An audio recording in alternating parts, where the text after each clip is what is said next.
Hello everyone, this is me Preeti Singh, MBBS first year student with the NEET score 620. हम NEET in one series continue करते हैं। मैंने digestion and absorption शुरू किया था, तो आई थिंक मैंने एलिमेंट्री केनाल शुरू कर दिया था और मैंने स्टमक तक पढ़ा दिया था। तो आज हम स्मॉल इंटेस्टाइन से कंटिन्यू करेंगे। ओके, सो सबको अपनी अपनी एनसीईआरटी अपने सामने खोल लेनी है। ओके, क्योंकि तभी ज़्यादा ढंग से समझ में आएगा। एज आई टोल्ड यू कि मेरा पर्पस सिर्फ आपको एनसीईआरटी अच्छे से कराना है, कंसेप्ट वाइज कराना है, आपके ब्रेन में अच्छे से फिट हो जाए। ठीक है, वही हम कर रहे हैं। नाउ अब हम डिस्कस करेंगे स्मॉल इंटेस्टाइन। देखो, small intestine is distinguishable into three region: a C shaped duodenum, a long coiled middle portion jejunum and a highly coiled ileum। देखो, आपका जो स्मॉल इंटेस्टाइन होता है वो स्टमक के बाद आता है एलिमेंट्री कैनाल में, और उसके तीन पार्ट होते हैं। पहला ड्यूडेनम जो शी शेप होता है, ठीक है। दूसरा, बीच में कॉइल्ड पोर्शन आता है, उसको जेजुनम कहते हैं। और जो तीसरा वाला पार्ट है जो हाईली कॉइल्ड होता है, जो सबसे ज़्यादा कॉइल्ड होता है, वो होता है इलियम। ठीक है, यहाँ तक क्लियर है? आगे देखते हैं। The opening of the stomach into the duodenum is guarded by the pyloric sphincter. अब देखो, मैं जब स्टमक बताया था तो मैंने बताया था कि स्टमक के तीन पार्ट होते हैं: कार्डियक, फंडस और पाइलोरिक। तो पाइलोरिक लास्ट पार्ट होता है स्टमक का, जो कि स्मॉल इंटेस्टाइन के फर्स्ट पार्ट में खुलता है। स्मॉल इंटेस्टाइन का फर्स्ट पार्ट क्या है? ड्यूडेनम है। ठीक है, तो वहाँ पे जब पाइलोरिक आपके स्मॉल इंटेस्टाइन के अंदर खुलता है तो वहाँ पे एक स्फिंक्टर प्रेजेंट होता है, विच इज पाइलोरिक स्फिंक्टर। अब पाइलोरिक स्फिंक्टर है तो उसका क्या काम होगा? मैंने आपको बताया था स्फिंक्टर क्या है, एक मस्कुलर रिंग है। ठीक है, तो पाइलोरिक की ओपनिंग को गार्ड करेगी ना कि स्मॉल इंटेस्टाइन में वो कब खुल रहा है, कैसे बंद हो रहा है। ठीक है, तो वही चीज़ है। इसके बाद देखते हैं ileum open into the large intestine. Okay, तो जो स्मॉल इंटेस्टाइन का लास्ट पार्ट है, दैट इज इलियम, वो कहाँ खुलता है? जाहिर सी बात है, लार्ज इंटेस्टाइन के फर्स्ट पार्ट में खुलेगा, क्योंकि स्मॉल इंटेस्टाइन के बाद लार्ज इंटेस्टाइन शुरू होता है। तो जो इलियम है वो लार्ज इंटेस्टाइन में आपका खुलता है। अब देखो, अब हम लार्ज इंटेस्टाइन तक पहुंच गए। अब लार्ज इंटेस्टाइन के कितने पार्ट्स होते हैं? देखो, it consist of caecum, colon and rectum. Large intestine के तीन पार्ट्स होते हैं: पहला सीकम, दूसरा कोलोन, तीसरा रेक्टम। ठीक है, अब देखो, अब पहले हम देखते हैं caecum. Caecum is small blind sac which host some symbiotic micro organism. ठीक है, आपका जो सीकम होता है वो छोटा सा पाउच लाइक स्ट्रक्चर होता है। ठीक है, जिसके अंदर ना बहुत माइक्रो ऑर्गेनिज्म रहते हैं।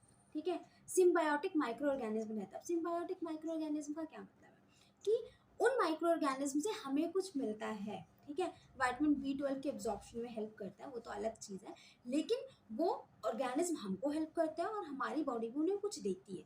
तो ये दोनों लेन देन का काम चल रहा है, इसलिए सिम्बायोटिक माइक्रो ऑर्गेनिज्म कहा गया है। ठीक है, तो सीकम के अंदर कुछ सिम्बायोटिक माइक्रो ऑर्गेनिज्म भी होते हैं। ठीक, अब इसके आगे देखते हैं। A narrow finger-like tubular projection, the vermiform appendix is a vestigial organ arises from the cecum। अब जो सीकम होता है, जो लार्ज इंटेस्टाइन का फर्स्ट पार्ट होता है, उससे आप एक छोटा सा ना ट्यूब लाइक स्ट्रक्चर देखेंगे निकलता हुआ। ठीक है, बहुत पतला सा होता है, नैरो होता है, उसको हम कहते हैं वर्मीफॉर्म अपेंडिक्स। इसकी सबसे खास बात यह है कि वेस्टिजियल होता है, इसका कोई भी काम आपकी बॉडी में नहीं होता है। ठीक है, अब मैं आपको एक बार स्ट्रक्चर्स दिखा देती हूँ सारे। देखो, ये आपका स्टमक है, ये स्टमक का पहला पार्ट है विच इज़, ये फंडस है, ये कार्डियक है। कार्डियक वाला पोर्शन जहाँ पे आपका, ये क्या है, जहाँ पे आपका ईसोफेगस खुल रहा है, तो ये फंडस हुआ। ठीक है, ये वाला पार्ट कार्डियक हुआ, और ये लास्ट वाला पार्ट आपका क्या हो गया? पाइलोरिक। अब स्मॉल इंटेस्टाइन में देखो, स्मॉल इंटेस्टाइन का पहला पार्ट क्या है? ड्यूडेनम, ये। ठीक है, ये शी शेप ड्यूडेनम है। उसके बाद ये कॉइल्ड पोर्शन आपका जेजुनम हुआ, और सबसे ज़्यादा कॉइल्ड वाला जो पोर्शन है वो हुआ इलियम। तो ये तो हो गया आपका स्मॉल इंटेस्टाइन। अब देखेंगे लार्ज इंटेस्टाइन। लार्ज इंटेस्टाइन के भी आपके तीन पार्ट थे। पहला सीकम, ये रहा, स्मॉल ब्लाइंड सैक, फिर कोलोन, ये तीनों कोलोन है आपके। ये असेंडिंग क्योंकि ऊपर की तरफ जा रहा है, ये ट्रांसवर्स क्योंकि ट्रांसवर्स है, हॉरिजॉन्टल है इसलिए ट्रांसवर्स, और ये डिसेंडिंग कोलोन। ठीक है, सिग्मॉइड कोलोन भी होता है लास्ट वाला, लेकिन एनसीईआरटी में इसकी डिटेल्स नहीं दी हुई है, और रेक्टम। ठीक, और लास्ट वाला पार्ट आपका होता है एनस। ठीक, तो ये पूरा आपका एलिमेंट्री केनाल है। ये एलिमेंट्री केनाल का पूरा डायग्राम देख लिया, उसमें देख लिया कैसे कैसे पूरे एलिमेंट्री केनाल के स्ट्रक्चर्स लोकेटेड हैं। ठीक है, तो अब लार्ज इंटेस्टाइन हम देख रहे थे और हमने उसमें देखा था कि सीकम से एक नैरो ट्यूबुलर प्रोजेक्शन निकलते हैं, इसको वर्मिफॉर्म अपेंडिक्स कहते हैं, जो वेस्टिजियल होता है। उसके बाद आता है कोलोन, मैंने आपको डायग्राम में भी दिखाया। कोलोन के 4 पार्ट होते हैं। पहला ऊपर की तरफ जाता हो जो डायग्राम में दिखाता है असेंडिंग कोलोन, फिर ट्रांसवर्स कोलोन, फिर डिसेंडिंग कोलोन और फिर सिग्मॉइड कोलोन जो आपको डायग्राम में दिख रहा था।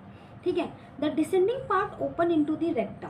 ठीक है, जो नीचे वाला पार्ट था, जो डिसेंडिंग कोलोन था और जो सिग्मॉइड कोलोन था, सिग्मॉइड कोलोन के बाद क्या आता है, रेक्टम आता है, और जो रेक्टम है वो एनस में खुल जाता है। वही चीज़ लिखी है, the descending part open into the rectum which open out through the anus. ठीक है, जो रेक्टम है वो एनएस के थ्रू बाहर की तरफ खुलता है। यहाँ तक आपको क्लियर हो गया।